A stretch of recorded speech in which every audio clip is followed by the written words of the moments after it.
to be bringing you a conversation with Douglas Murray. Douglas is an author and political commentator who writes for The Spectator, amongst other publications. He can also regularly be seen in the media across Europe and the USA. His latest book is called The Strange Death of Europe: Immigration, Identity, Islam, which I highly recommend. Douglas was in Manchester to give the Hollyoake Lecture for Humanist UK and was kind enough to sit down with me and my co-host Iram Ramzan to discuss a number of topics. Two notes.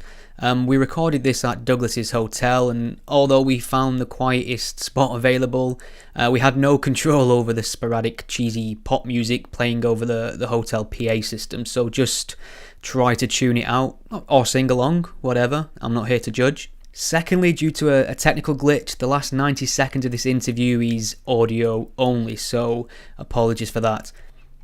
All in all, a great conversation, and I'm very grateful to Douglas for making the time to speak to us. If you enjoy the content that I produce and wish to support it, you can do so by visiting gspellchecker.com/support.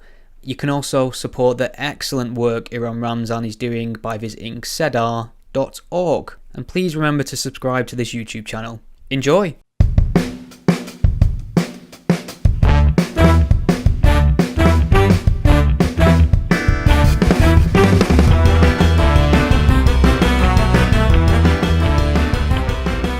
Welcome to this special video edition of Taking the Myth. I'm Stephen Knight and I'm joined by Iram Ramzan. Hello. And very pleased to welcome Douglas Murray to Manchester. Hello. Hello. How's the city treating you so far? I got in minutes ago, so it's too early to tell. Excellent. Wanted to jump in on your book, which seems to be doing very well. It's taken you to a lot of places, and it's had quite a big reaction to it.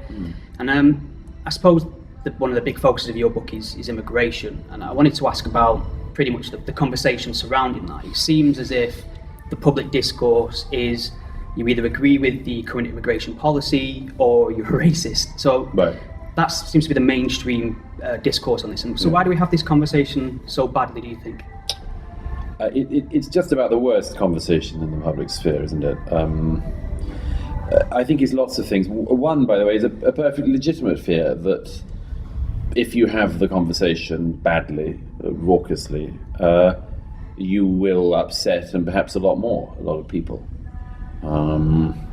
Admittedly, almost every conversation now in the public square has this thing of you could do somebody harm with your words.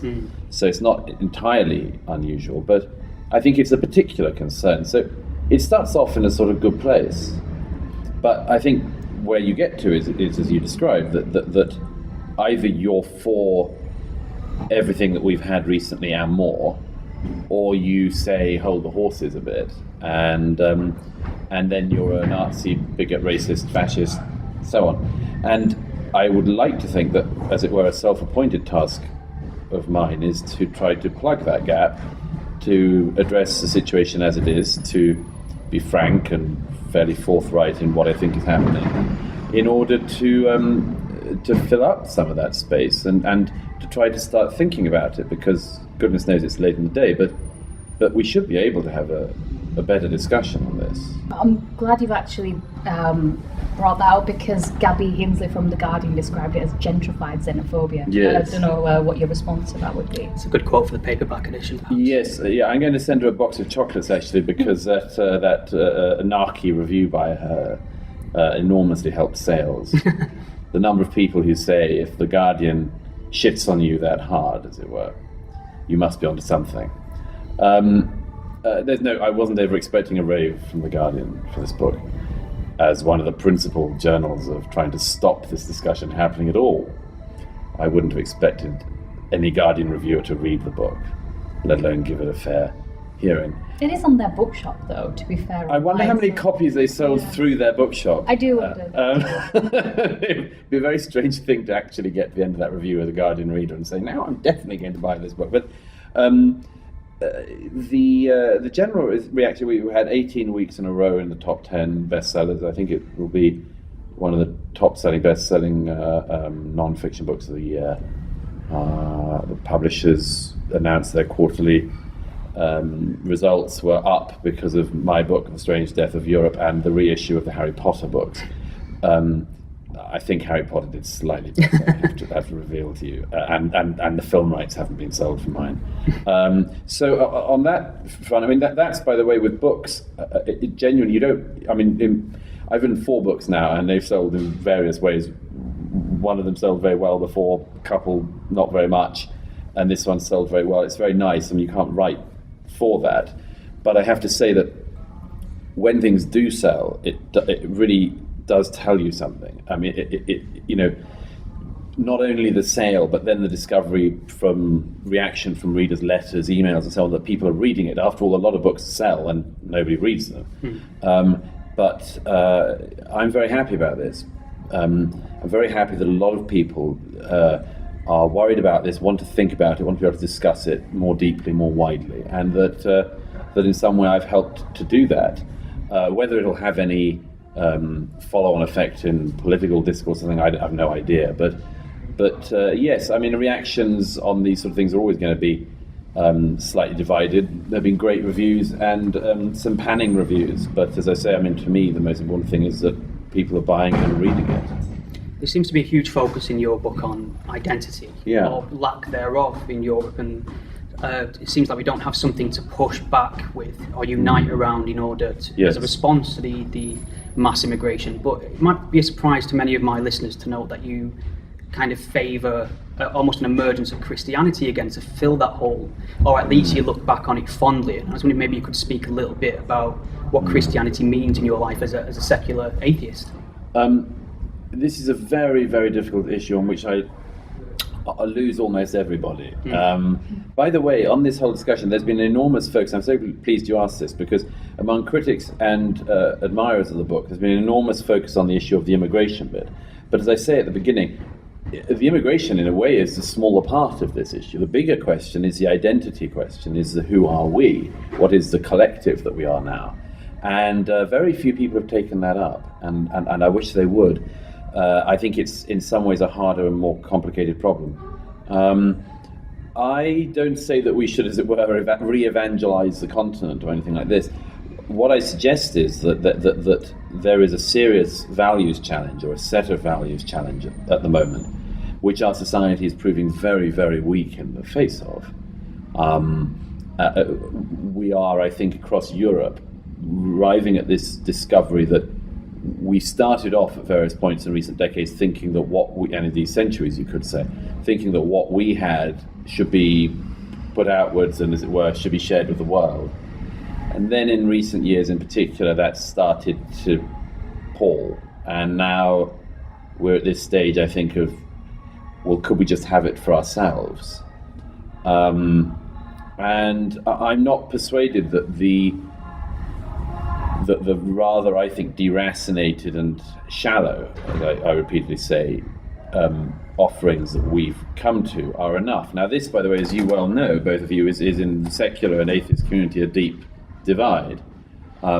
Those who believe that atheism is, as it were, just a way to clear away the dead wood and bracken and then get on to something else, and those who believe it's a way to clear away the bracken and so on and then just do whatever you want.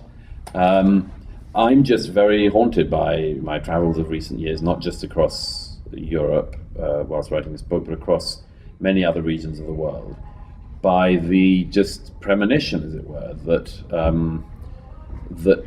in response to creeds which believe very, very strongly in something, the simple offering up of a sort of space where anyone can pursue pretty much what they want may not be the answer. It may mean that we have, as I've said before, very little to counter very fundamentalist views of all sorts of different varieties, but particularly Islam.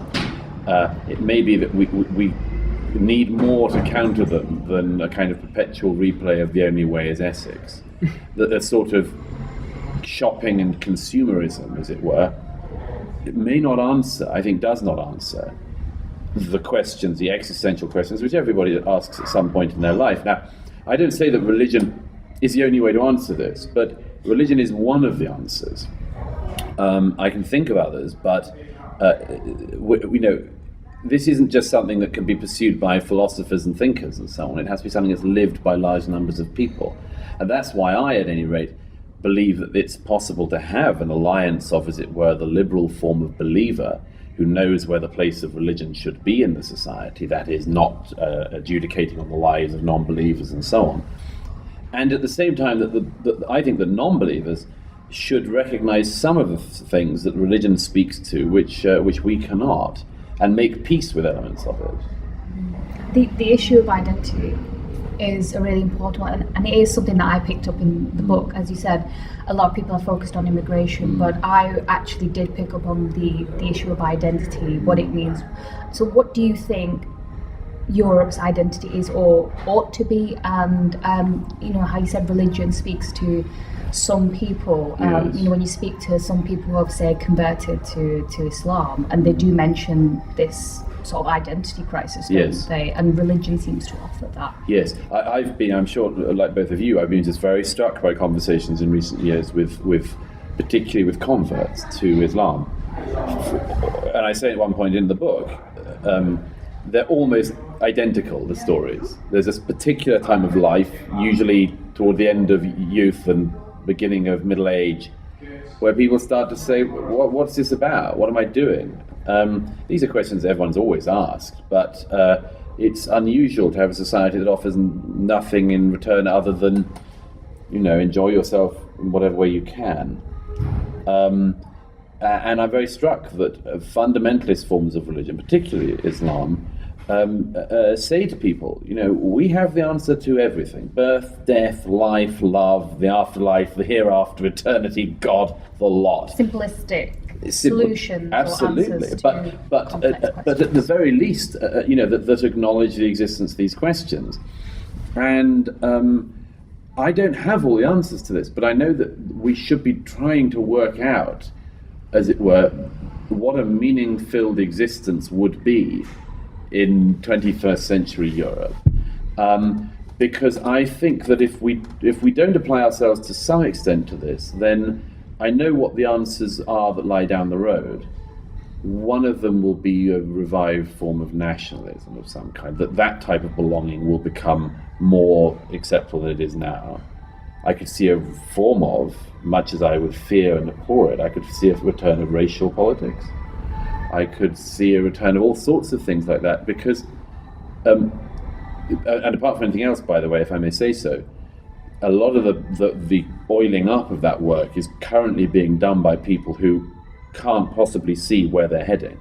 What I'm thinking of is, of course, the people who pursue identity politics, because the pursuit of identity politics must end at some point in an identity for the people whose identity has been stopped from being expressible.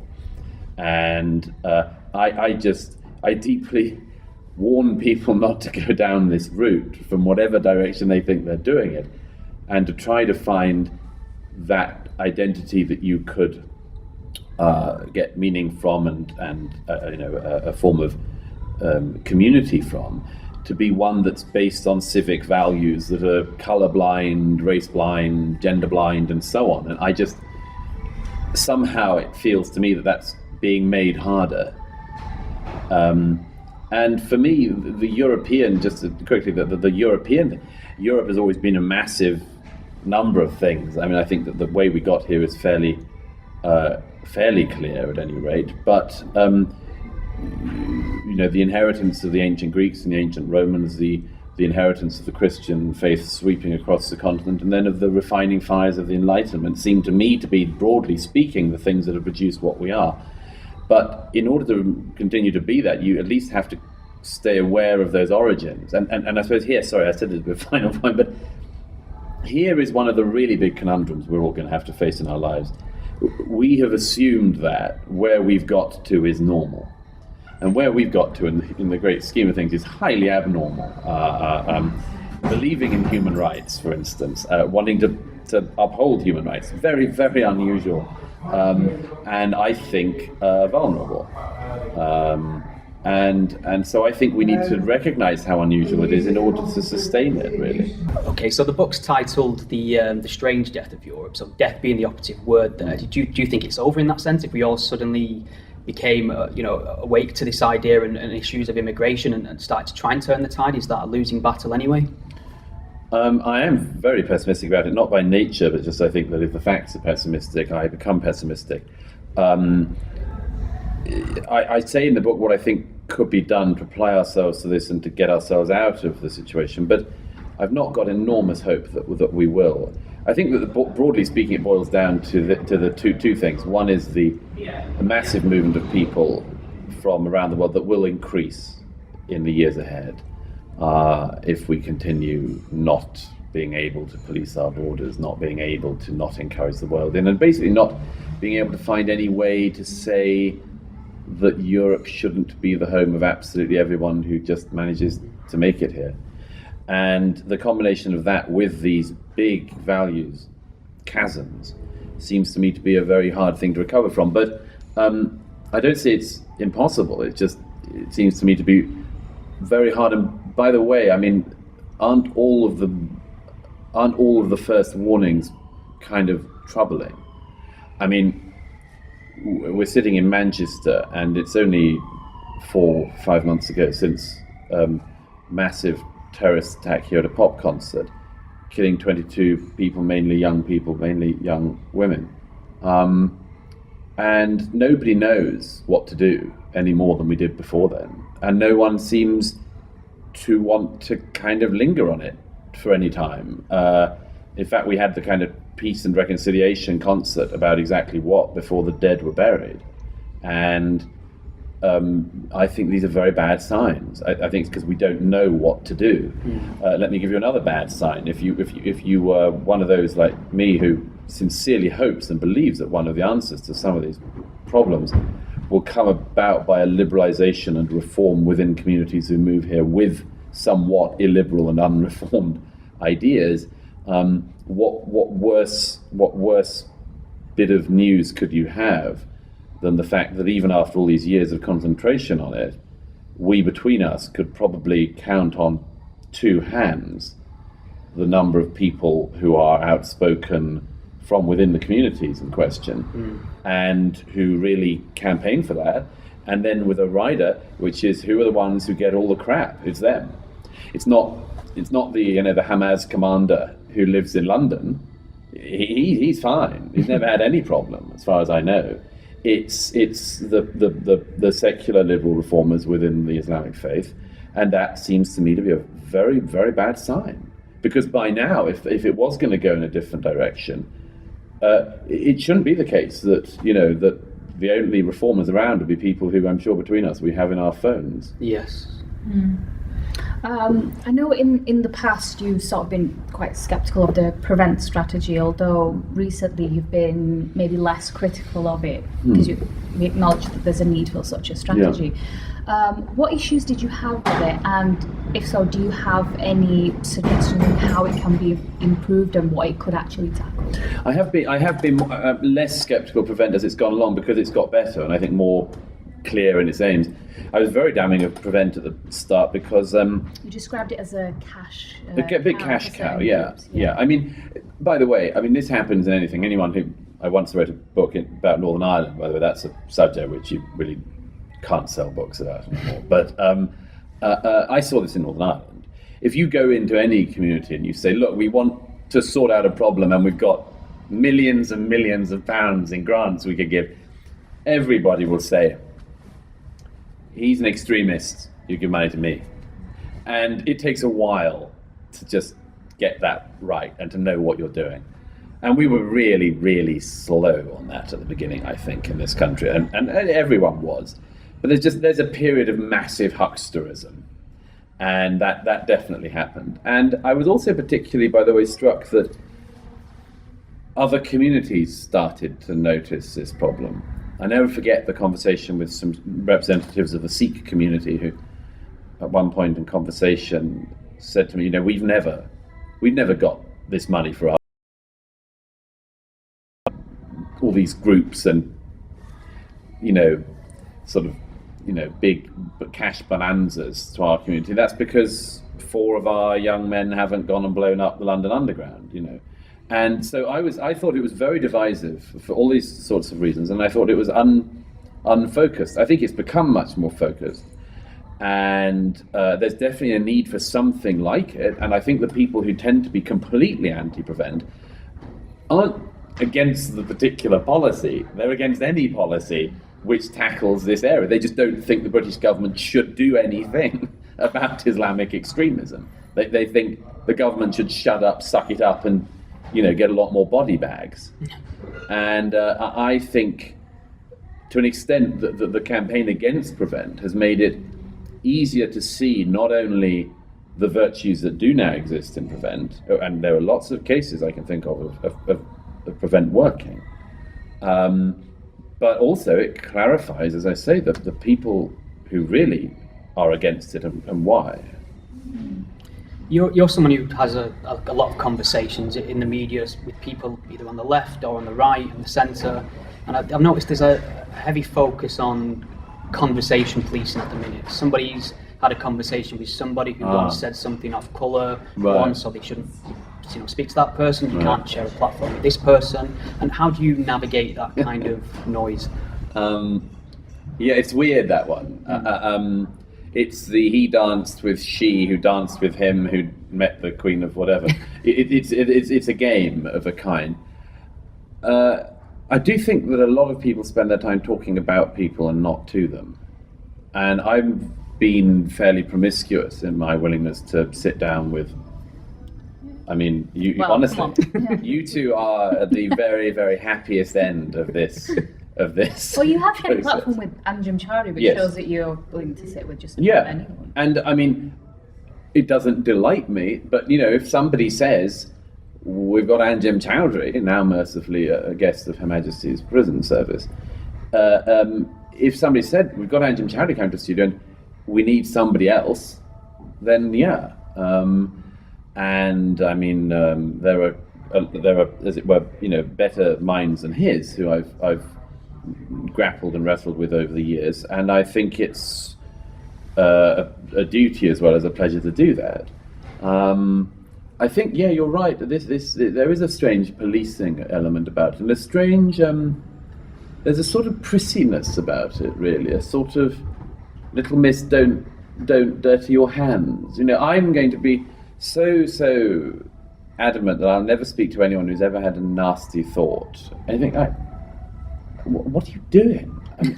That's not journalism. So if you're a journalist, right, you can't do that.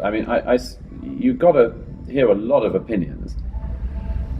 And it's another thing, of course, if somebody says horrible things, you don't challenge them on it. That's definitely, there is always an argument about that. So, for instance, if I, decided to have a sit down with Nick Griffin, and not only didn't ask him difficult questions, but thought it was wise to kind of encourage him then that would be a legitimate criticism of whoever did that. But if it's having important conversations with a wide range of people, I can't see what the problem is, other than this sort of seat sniffing tendency where people think their self-appointed role in life. Normally they're called names on Twitter. They're people who've never shown their face in public. Yeah. They never put their face to their opinions. They sit and lurk on the sort of social media thing and cosh everyone else on the head when they have the courage to speak. And I've no time for those people. You may have got that sense. Yeah.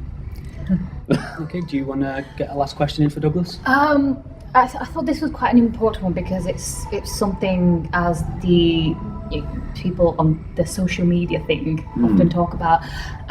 In your book, you say that where people are talking about the rise of the far right, you believe that actually there's a decline. First of all, I wanted you to just elaborate on that. And also, there are certain groups out there who are criticised, say for example, the Front National in France or Geert Wilders. The recent one in Germany is the AF. The AfD, yeah. And they're often described as far right or fascist, whereas you don't. And this is where some of your critics will say that you're just apologising for some rather nasty group. So I just wanted you to elaborate. No, I'm very glad you do raise that. I think something very bad has happened in recent years in relation to this. I think there has been a very opportunistic thing, particularly from the left, to identify everybody they disagree with as Nazis and fascists and racists. Now, there's a lot of problems with this. One is that I think very often, demonstrably, it's not true. And increasingly people have been able to see it's not true. You know, like Anne Cryer, the Labour MP who I think first spoke about what turned out to be the Rotherham sex gang scandal, was called a racist by loads of people at the time. Okay, Anne Cryer is not a racist. It's just so obvious. But these people in this country and across Europe diminished the term and diminished all of these terms. And they did it, I think, for short-term political gain.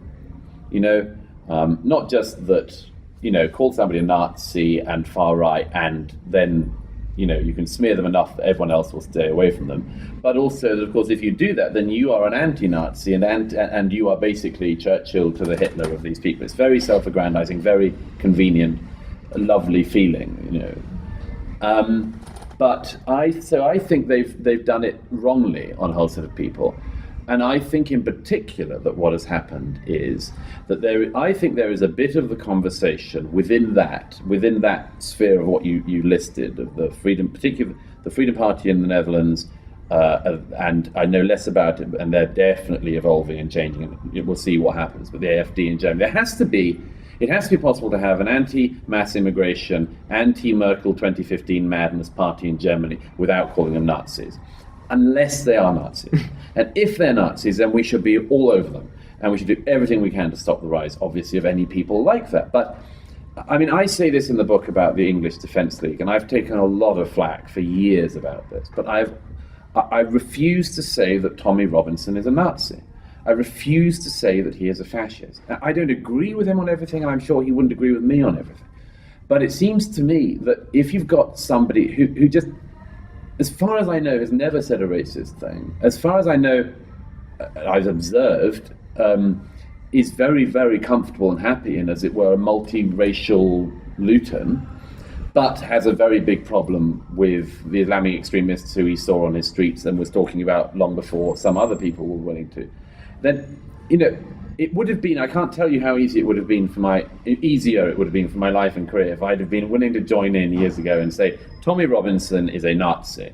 I thought and think he is, as I say, I didn't agree with him on everything, he wouldn't agree with me on everything, but I think he's a working class guy who doesn't have a PhD and is worried about his country. You know, and I refuse to join in the demonization of everybody just because it's helpful in the short term.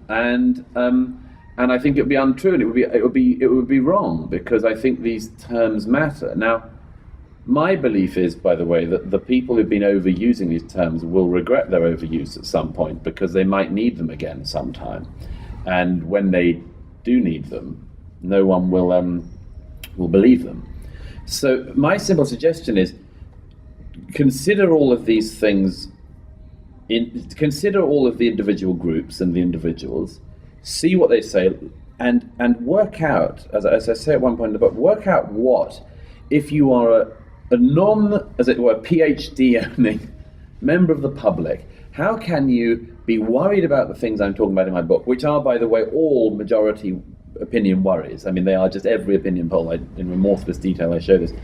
These are the things the general public in the majority are worried about. How can you express that worry without being a Nazi, fascist, racist? I think there are lots of people who are concerned about these things who are not Nazis, not racists, not fascists.